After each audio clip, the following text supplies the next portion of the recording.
டிரைவருக்கு எல்லாம் தெரியும். இளையராஜாவுக்கு என் மீது எல்லா உரிமையும் இருக்கு. கண் கலங்கிய வனிதா விஜயகுமார். சமீபத்தில் நடிகை வனிதா விஜயகுமார் முதல் முறையாக டைரக்ட் செய்த மிஸ்ஸஸ் அண்ட் மிஸ்டர் என்ற படம் வெளியானது. எதிர்பார்த்த அளவிற்கு இந்த படம் ரசிகர்களிடம் வரவேற்பை பெறவில்லை. வனிதா விஜயகுமார் இந்த படம் வெளியாவதற்கு முன்பு தனது மகள் ஜோவிகாவுடன் இசைஞானி இளையராஜா வீட்டிற்கு சென்று அவரை நேரில் சந்தித்திருக்கிறார். ஆசிர்வாதமும் பெற்றிருக்கிறார். இதை படம் ரிலீஸ் ஆவதற்கு முன்பு செய்தியாளர்களை சந்தித்த போது வனிதா விஜயகுமார் இளையராஜாவை தனது மகள் ஜோவிகாவுடன் நேரில் சென்று சந்தித்த தகவலையும் கூறியிருந்தார். மேலும் சோனி மியூசிக் நிறுவனத்திடம் அந்த பாடலை பயன்படுத்த முறையாக அனுமதி பெற்றதையும் கூறியிருந்தார். ஆனால் படம் வெளியான பிறகு இது இவ்வளவு பெரிய சர்ச்சையை கிளப்பும் என்று அவர் எதிர்பார்க்கவில்லை.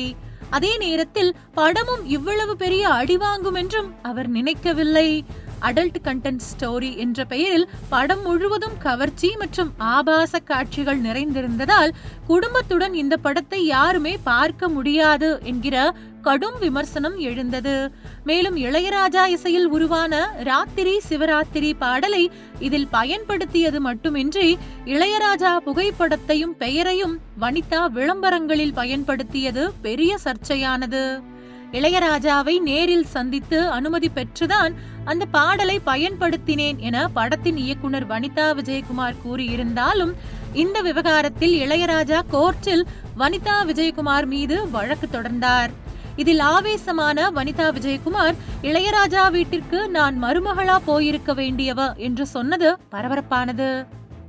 இந்த சூழலில் தியேட்டரில் ரிலீஸ் ஆன மிஸ்ஸஸ் அண்ட் மிஸ்டர் படம் ஊத்திக்கொண்ட நிலையில் படத்தை டைரக்ட் செய்தது மட்டுமின்றி தனது மகள் ஜோவிகா பெயரில் தயாரித்த வனிதா விஜயகுமார் நொந்து நூலாகி போயிருக்கிறார். முதல் முறையாக ஒரு படத்தை டைரக்ட் செய்து தயாரித்து இப்படி தேவையற்ற விவகாரங்களில் சிக்கி பேசு பொருளாகி அசிங்கப்பட்டு விட்டோமே என்ற ஆதங்கத்தை சமீபத்தில் வெளிப்படுத்தி இருக்கிறார். இது குறித்து நடிகை வனிதா விஜயகுமார் பேசுகையில், நாங்கள் சோனி நிறுவனத்திடம் முறையான அனுமதி வாங்கினோம்.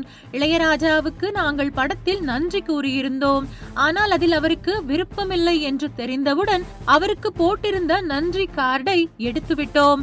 அவர் எனக்கு போன் செய்து ஏமா எனது புகைப்படத்தை போட்டிருக்கீங்க என்று கேட்டிருக்கலாம். அவருக்கு எல்லா உரிமையும் இருக்கிறது. ஆனால் நான் என்னமோ திருடி மாதிரி அவர் ட்ரீட் செய்கிறார்.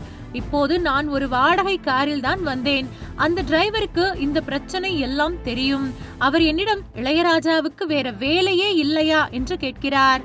அவர் வழக்கு போட்டது ராஜாவுக்கு மரியாதையை கொடுக்கவில்லை என்பதை மட்டும் நினைவுபடுத்த விரும்புகிறேன். அவர் என்னிடம் போன் செய்து திட்டி இருக்கலாம். ஆனால் பணம் வேண்டும் என்று கேட்கிறார்.